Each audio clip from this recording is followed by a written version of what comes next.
महंगाई की मार का सीधा असर लोगों की जेब पर पड़ रहा है। बढ़ती महंगाई ने लोगों को सोच में डाल दिया है कि आखिर इस आमदनी अठन्नी और खर्चा रुपया के दौर में गुजारा कैसे होगा।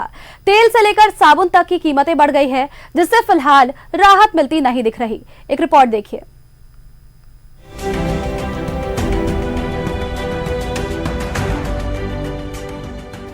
महंगाई ने आम लोगों की कमर तोड़ रखी है। हाल के दिनों में खाद्य पदार्थों और एफएमसीजी उत्पादों की कीमत में काफी उछाल आई है, जिसका असर परिवारों के किचन बजट पर पड़ रहा है। दाल से लेकर साबुन, हर चीज की कीमतें बढ़ गई है, लेकिन उस मुताबिक आमदनी नहीं बढ़ी। सब महंगाई तो बढ़ गया है। हम लोग तो खुद रेंट में ही रहते हैं। कुछ सामान लेने जाते हैं, देख के ही नहीं लेते हैं। कुछ सामान अपना खरीदना चाहते वो भी नहीं ले पाते हैं। महंगाई बहुत बढ़ गया है। सरकार इसका पता नहीं चल रहा है इसमें क्या है। एक्चुअली खरीदारी मम्मी पापा लोग करते हैं, जो अगर हम 4,000 देते थे जहाँ पे अब हमको 7,000 देना पड़ रहा है वहाँ पे राशन के लिए। तो प्रॉपर खरीदारी तो मम्मी पापा लोग ही करते हैं। तो बस हम पैसा देते, लेकिन पैसा से पता चल रहा है कि कितना क्या लगता है हमको। महंगाई बढ़ गया। हाँ, बजट बढ़ गया इस वजह से। सामानों की कीमत पर नजर डाले तो अरहर दाल 170 से 180 रुपए प्रति किलो, मूंग दाल 125 से 140 रुपए प्रति किलो, रिफाइंड तेल 140 से 170 रुपए लीटर, सरसों का तेल 160 से 180 रुपए प्रति लीटर, चना दाल बिक रहा 100 रुपए प्रति किलो।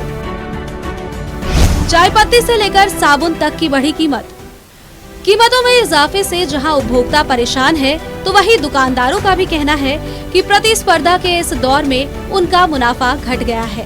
पहले 25 केजी का जो भी बोरा था उसमें टैक्स नहीं लगता था। अभी उस 25 केजी का बोरा है तो उसमें टैक्स लग जाता है, 5% जीएसटी जोड़ के आता है, लेबर कॉस्ट है, ट्रांसपोर्टेशन कॉस्ट हो जाता है।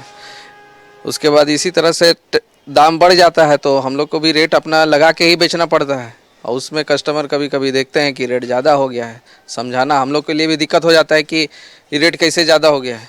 और तरह तरह का खर्चा भी है, अपना बिजली खर्चा है, रेंट है, स्टाफ खर्चा रहता है। सबको देखते हुए अपना भी प्रॉफिट निकाल के चलना है। जानकारों की माने तो फिलहाल राहत मिलते नहीं दिख रही। नए साल में एक बार फिर से महंगाई डायन की मार झेलने के लिए तैयार हो जाए।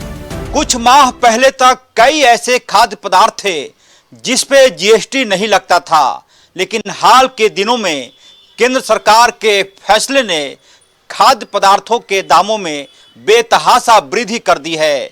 25 किलो का चावल के पैकेट पहले टैक्स फ्री था, अब उस पर जीएसटी लगता है। जाहिर सी बात है, कोई भी दुकानदार पेट पर कपड़ा बांधकर काम करेगा नहीं, उन्हें भी मुनाफा कमाना होता है।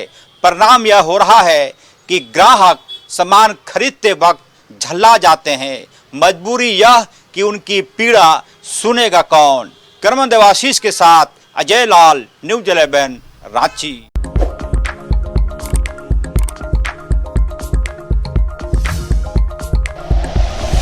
Like and share videos, subscribe करें हमारा चैनल और प्रेस करें बेल आइकॉन। न्यूज़ 11 भारत, सच है तो दिखेगा।